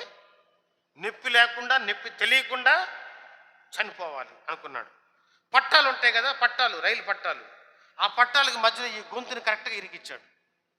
ఆయన స్టడీ చేశాడు. ఏంటంటే ఈ రైలు కనుక ఎట్లా పైనుంచి పోతే ఇక్కడ కట్ అయిపోద్ది ఫస్ట్ మెడ కట్ అయిపోద్ది, ఇక వెన్నుపూస పనిచేయదు, బ్రెయిన్ ఇంక పనిచేయదు, ఇక ఎలాంటి నొప్పి నాకు తెలియదు అనుకొని అట్లా చనిపోయి తల పడిపోయింది, మొండి పెట్టి పడిపోయింది. నొప్పి లేకుండా చనిపోవడానికి ప్లాన్ వేశాడు. కాబట్టి కానీ ప్రియమైన వాళ్ళారా, ప్రభువైన యేసుక్రీస్తు ఈ భూమి మీదకి కేవలం చనిపోవడానికే రాలేదు. కేవలం చనిపోవడానికే రాలేదు. అరణ్యములో మోషే సర్పమును ఎలాగ ఎత్తెను, విశ్వసించు ప్రతివాడు నశింపక నిత్య జీవం పొందినట్లు మనుష్య కుమారుడు ఎత్తబడవలెను. చనిపోవడం మాత్రమే కాదు, ఎత్తబడాలి, ఆకాశానికి భూమికి మధ్య వేలాడాలి, భయంకరమైన శ్రమలు పొందాలి. ఆయన ఎంచుకున్న మరణము సులభమైన మరణము కాదు. చాలా శ్రమలతో కూడుకున్న మరణం, భయంకరమైన వేదనతో కూడుకున్న మరణము ప్రభువైన యేసుక్రీస్తు తన జీవితంలో ఎంచుకున్నాడు. అలాంటి మరణం పొందాలి. తాను ఎలాంటి మరణము పొందబోతున్నాడో ప్రభువైన యేసుక్రీస్తుకు తెలుసు. కానీ అది ఎంత భయంకరమైన మరణం అంటే, ఆ మరణము పొందడానికే పరలోక రాజ్య మహిమ విడిచిపెట్టి ఈ భూమి మీదకి వచ్చిన ఆ దేవాతి దేవుడు, ఈ భూమి మీదకి మానవుడిగా వచ్చిన ప్రభువైన యేసుక్రీస్తు ఇప్పుడు తాను ఎదుర్కొనే పరిస్థితి వచ్చేసరికి ఇప్పుడు ఆయన ఎలా ఉన్నాడో తెలుసా? ఆయన పరిస్థితి ఎట్లా ఉందంటే, ఆయన మానసిక స్థితి, ఇది నాకు వద్దు ఏంటి, అమ్మా ఇది నాకు అనిపిస్తుంది. అంత భయంకరమైనది అది. ఇప్పుడు శోధన ఏంటండి? శోధన. ఏం శోధన? ఆయన శోధన ఏంటి? ఈ శ్రమల్లోకి నేను వెళ్ళాలా వద్దా? ఈ శ్రమలు నేను అంగీకరించాలా వద్దా? శోధన వచ్చేసింది. అందుకే ప్రార్థన చేస్తున్నాడు. శిష్యులకి ఏం చెప్తున్నాడు? మీరు శోధనలో ప్రవేశింపకుండానట్లు ప్రార్థన చేయండి అంటున్నాడు. ఇప్పుడు ప్రభువైన యేసుక్రీస్తు కూడా తాను శోధనలో ప్రవేశించుకుంటున్నట్లు ఏం చేస్తున్నాడు? ప్రార్థన చేస్తున్నాడు. ప్రియమైన వాళ్ళ, తన మనసులో ఉండేది చెప్తున్నాడు తండ్రి అయిన దేవునికి, నీ చిత్తమైతే ఈ గిన్నె నా యొద్ద నుండి తొలగించు.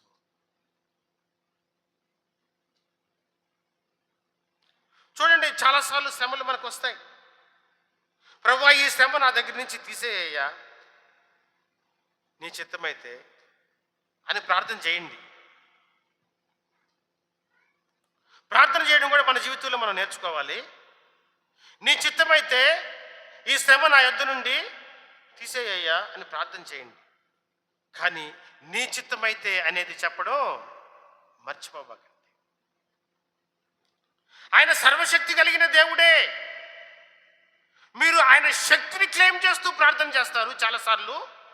ప్రభువా నువ్వు చాలా శక్తిమంతుడివి, సర్వాధికారం కలిగిన వాడివి, ఇది నీకెంత ఇంత పని, చిన్న పని, సులభంగా నువ్వు దీన్ని చేయగలవని ప్రార్థన చేస్తావు. మంచిది. ఆయన శక్తిని మీరు క్లెయిమ్ చేస్తూ ప్రార్థన చేస్తున్నారు, కానీ ఆయన చిత్తాన్ని క్లెయిమ్ చేస్తున్నారా? ప్రభువా ఇది నీ చిత్తమా కాదా?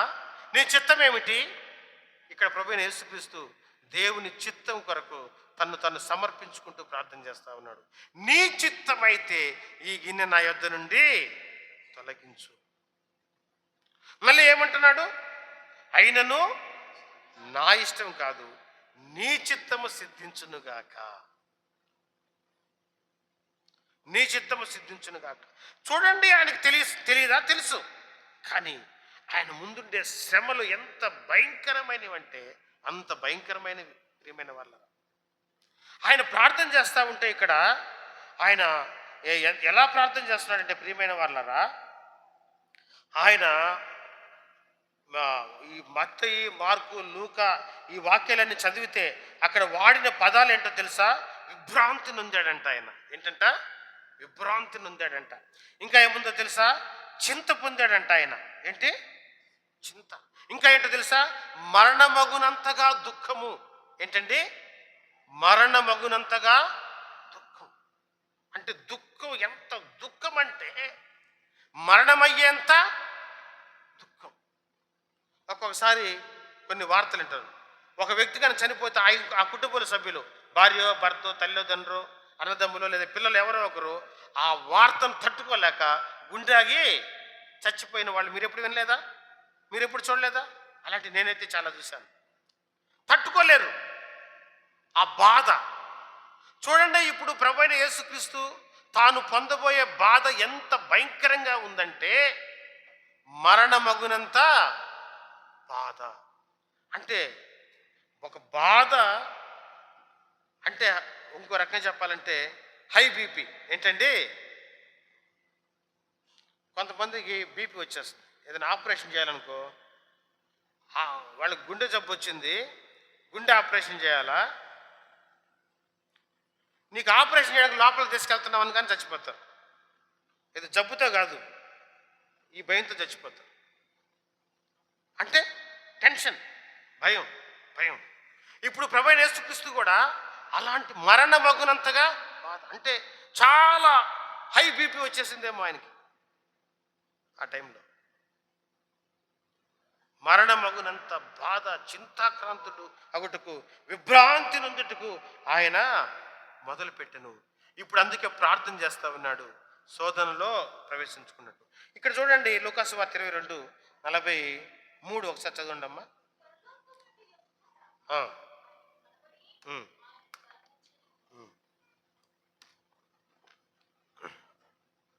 తర్వాత చదవమ్మా. వేదన పడి మరింత. అమ్మా, ఇప్పుడు పరలోకం నుండి ఒక దూత ఏం చేశాడు? బలపరిస్తే ఏమవ్వాలి? ఇప్పుడు ప్రభుకి ఏం రావాలి? ధైర్యం రావాలి కదా. కానీ అక్కడ ఏం జరిగింది? నెక్స్ట్ మరింత,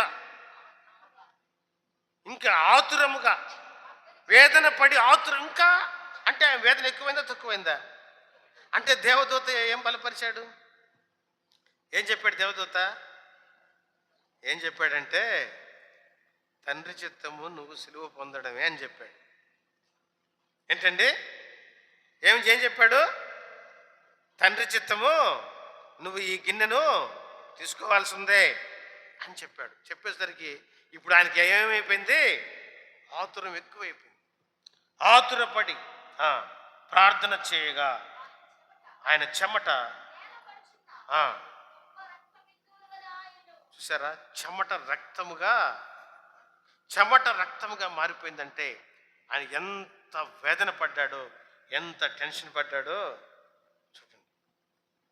సరే, అదంతా ఒక సైడ్. ఎక్కడది? గెత్సెమనే తోటలో సైనికులు వచ్చి ఆయన్ని పట్టుకోకముందు జరిగిన సంగతి. అయిపోయింది. వేదన పడి ప్రార్థన చేశాడు. తర్వాత ఇంకా ఆయన డిసైడ్ అయిపోయాడు. అక్కడి నుంచి లేచి బయలుదేరాడు. నెక్స్ట్ ఏమైంది? సైనికులు పట్టుకుంటే ఏమన్నాడు వాళ్ళతోటి? నేను పగలంతా మీతోటే ఉన్నాను, దేవాలయంలో ఉన్నాను, మీ దగ్గరే ఉన్నాను, మీరు వచ్చి నన్ను పట్టుకోలేదు, ఇప్పుడు వచ్చి పట్టుకున్నారా అన్నాడు. పేతురు ఏం చేశాడు? తన కత్తి తీసి మల్లుకొనే సైనికుడి యొక్క చెవి, కత్తి తీసి మెడకాయ వేసేయాలనుకున్నా. ఏమనుకున్నాడు? మెడ తెగి కింద పడేదే. ఏం చేశాడు తెలుసా సైనికుడు? అతను సైనికుడు కదా, చాలా అలర్ట్గా ఉండి ఇట్ట వంగేశాడు. వంగేసరికి ఏమైంది? చెవు తెగిపోయింది. ఇటుకన్నా వంగకుంటే ఇది దిగేది, ఇట్లా వంగేసరికి చెవు కట్టాయి. ప్రభువైన యేసుక్రీస్తు పేతురుని గద్దించి మళ్ళీ ఆ చెవి తీసి అక్కడ అంటించాడు. నీ కత్తి తీసి నీ వరలో పెట్టు అని పేతురుని గద్దించాడు. తర్వాత తీసుకుని వెళ్ళి ఏం చేశారు? ఇన్ని గుద్దారు, కొట్టారు, అవమానించారు, అపహసించారు, ఉమ్మి వేశారు. పిలాతు ఏమన్నాడు? నిన్ను విడిపించే అధికారం ఉందన్నాడు. ఆయన మీద చాలా అపనిందలు మోపారు. ఇదిగో వీళ్ళు నింద మోపుతున్నారు, నీ సంగతి ఎంత చెప్పు. ఏమి మాట్లాడలేదు, సైలెంట్గా ఉన్నాడు, నిశ్శబ్దంగా ఉన్నాడు. హేరోదు వచ్చి ఒక సూచక్రియ చూపించు అని హేళన చేశాడు. అక్కడ కూడా ఏమీ మాట్లాడలేదు. తీసుకుపోయి కొరడా దెబ్బలు కొట్టారు, 39 కొరడా దెబ్బలు. మౌనంగా భరించాడు. సిలువ భుజం మీద పెట్టారు, మోసుకొని తీసుకెళ్తా ఉన్నారు. కన్నామేడు సినిమా చూస్తూ ఉంటే ఆ సిలువ మోసుకొని పోతా ఉంటే ఆ దోవలో ఒక కురేనీయుడైన సీమోన్ అని ఒక అతను వస్తాడు. వస్తే ఈ సిలువ ఇతను మొయ్యలేకపోతున్నాడని చెప్పి ఈ సిలువ తీసుకెళ్ళి అతని మీద పెడితే అతను ఎంతసేపు మోస్తాడు చూడండి, మీరు చూసారా? ఎంతసేపు మోస్తాడు అతను? ఒక్క నిమిషం కూడా మొయ్యడు. వెంటనే తీసి ప్రభుకి ఇచ్చేస్తే మళ్ళీ ప్రభు తీసి పెట్టుకున్నాడు. అరే ఇంత శ్రమ పడుతున్నాడు, నీ మీద పెట్టారు, ఏం వద్దులే, కొద్దిసేపు మొయ్యరా, ఏం కదని అనలా. కొద్దిసేపు అన్నా మోస్తే బాగుండలే నన్ను అనుకోలా. ఇచ్చేయి, నాకు ఇచ్చేయి. తీసుకున్నాడు. తీసుకుపోయి సిలువలో చేలలో మేకులతో పెట్టుకొట్టారు. తలపై ముళ్ళ కిరీటం పెట్టారు. ప్రియమైన వాళ్ళు, ఏం ప్రార్థన చేస్తా ఉన్నాడు సిలువలో? ఆయన మొట్టమొదటి చేసిన మాట్లాడిన మాట ఏంటి? తండ్రి వీరేమి చేయించున్నారో. చెప్పించాడా? ఎవరైనా తిట్టాడా? దూషించాడా? ఏం పని చేస్తున్నారని ఆయన మీరు బుద్ధి ఉందా అని అన్నాడా? మరి అల్లాడిపోతున్నారా అన్నాడా? వీరేం తండ్రి ఎంత అదే గెత్సెమనే తోటలో ఎంత టెన్షన్ పడ్డాడు, ఎంత బీపీ వచ్చింది, ఎంత చెమట అర్థమైంది. కానీ ఒకవేళ ఆ టైంలో కనుక ఈ సిలువ వేయబడే టైంలో ప్రభువైన యేసుక్రీస్తు యొక్క బీపీ చెక్ చేస్తుంటే మాత్రం ఆయన బీపీ ఎంత ఉండేదంటే 120/80 ఉండేది. ఎంత అంటే ఎంత? నార్మలేనా? అక్కడ గెత్సెమనే తోటలో 200-250 ఉండేది. ఇక్కడికి వచ్చేసరికి 120 అయిపోయింది. చూడండి, మన టెన్షన్స్ అన్నీ ప్రార్థనలో అయిపోవాలా, మన జీవితంలో బయట కాదు. మన జీవితంలో కాదు, జీవన విధానంలో మనం స్థిరమైన నిర్ణయం కలిగిని ప్రభు చిత్తం ఖచ్చితంగా చేయడానికి నిర్ణయం తీసుకున్న వారమై, అవి ఎన్ని శ్రమలైనా ఎన్ని కష్టాలైనా ధైర్యంగా స్థిమితంగా ప్రభువైన యేసుక్రీస్తు సిలువను ఎలాగ ఎదుర్కొన్నాడో అలా ఎదుర్కొనే శక్తిని ప్రార్థనలోనే మన టెన్షన్స్ అన్ని పొందుకోవాలా, అన్ని ప్రభువుకి వదిలిపెట్టేయాలా. అక్కడే వదిలిపెట్టేసి ఆయన చిత్తాన్ని మోసుకొని రావాల్సిన పరిస్థితి ఉంది. ప్రభువైన యేసుక్రీస్తు గెత్సెమనే తోటలో ఎంత చింతపడి ప్రార్థన చేశాడు. ప్రియమైన వాళ్ళరా, సిలువ మోసేటప్పుడు అంత భయంకరమైన శ్రమల్ని ఎంత స్థిమితంగా యాక్సెప్ట్ చేశాడు, అంగీకరించాడు ప్రభువైన యేసుక్రీస్తు.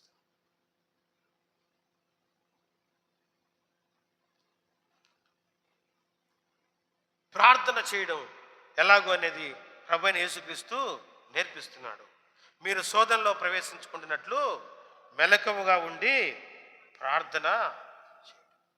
ప్రియమైన వాళ్ళరా, ఆయన గెత్సెమనే తోటలో చేసిన ప్రార్థన ఎంత గొప్ప కార్యం చేయడానికి, సర్వలోక రక్షణకు ఆయన సిలువలో ప్రాణం పెట్టడానికి కావాల్సిన శక్తిని అంతటిని, ఆత్మ బలమంతటిని ఇచ్చింది. ప్రార్థన మనకి ఇలాంటి బలాన్ని ఇస్తుంది, ఇలాంటి శక్తిని ఇస్తుంది. ప్రార్థన ఎలాగ చేయాలో మనం నేర్చుకుందాం.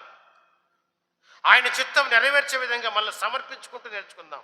ఆయన చిత్తం ఏమేమి నెరవేర్చామో ప్రార్థనలో మనం చెబుతూ మనం ప్రార్థన చేద్దాం. మన ప్రార్థన పవర్ఫుల్గా ఉంటుంది, మనల్ని శక్తిమంతులుగా మారుస్తుంది, ఒక గొప్ప శక్తిగా మారుస్తుంది, అనేకులకు ఉపయోగపడే ఒక ఆయుధంగా మారుస్తుంది, బలవంతుని చేతిలోని బాణములుగా మనల్ని తయారు చేస్తుంది. ఎలా? బలవంతుని చేతిలోని బాణములాగా మనల్ని తయారు చేస్తుంది. ప్రభు అయిన యేసుక్రీస్తు యొక్క అంబుల పదులో ఒక అస్త్రంలా మనం తయారవుతాం, మనం సరైన ప్రార్థన చేస్తున్నాం. కాబట్టి ప్రియమైన వాళ్ళరా, అలాంటి ప్రార్థన మనం నేర్చుకుందాం. ప్రభు అయిన యేసుక్రీస్తు మన కొరకు ఏదైతే ప్రార్థన చేస్తున్నాడో, ఇదిగో మనం ఐక్యతగా ఉండాలని ప్రార్థన చేస్తున్నాడు, ఐక్యంగా ఉందాం. దుష్టు నుంచి మనకు కాపుదల ఉండాలని ప్రార్థన చేస్తున్నాడు, దుష్టుని వద్దకు వెళ్లకుండా మనల్ని మనం కాపుదల చేసుకుందాం. అలాగే ప్రభు అయిన యేసుక్రీస్తు తను తాను మనకి ప్రతిష్ట చేసుకున్నాడు, మనం కూడా మనల్ని మనం ఆయనకి ప్రతిష్ట చేసుకుందాం. ఇదిగో ఆయన తన మహిమను మనము చూడాలని కోరుతున్నాడు. ఆయన అందుకోసం ఈ భూమి మీద దీనంగా ఉన్నాడు. ఆయన మహిమను మనం చూడలేదు, ఆయన మహిమను మనం చూస్తాం. ఇప్పుడు దీనులుగా జీవిస్తున్నాం. ఇదిగో గొప్ప నిరీక్షణ.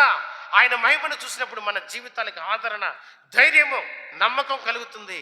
కాబట్టి నిరీక్షణ కలిగి ఉండండి, ఓర్పు కలిగి ఉండండి, సహనము కలిగి ఉండండి. ప్రభు కొరకు, ప్రభు సమయం కొరకు ఎదురు చూడండి. శోధనలో ప్రవేశించుకుంటున్నట్లు ప్రార్థన చేయండి. ప్రభు ఇచ్చే శక్తిని పొందుకోండి. ప్రభు చిత్తానికి మీ జీవితాలు సమర్పించుకోండి. దేవుని చేతిలో సాధనంగా, ఆయన అంబుల పదులోని అస్త్రంగా తయారవ్వండి. దేవుని కొరకు దేవుని రాజ్య మహిమ కొరకు, ప్రభు రాజ్య విస్తరణ కొరకు మనమందరము ఉపయోగపడుదుము కాక. ప్రార్థన చేసుకుందాం. అందరి తల్ల ఉంచండి.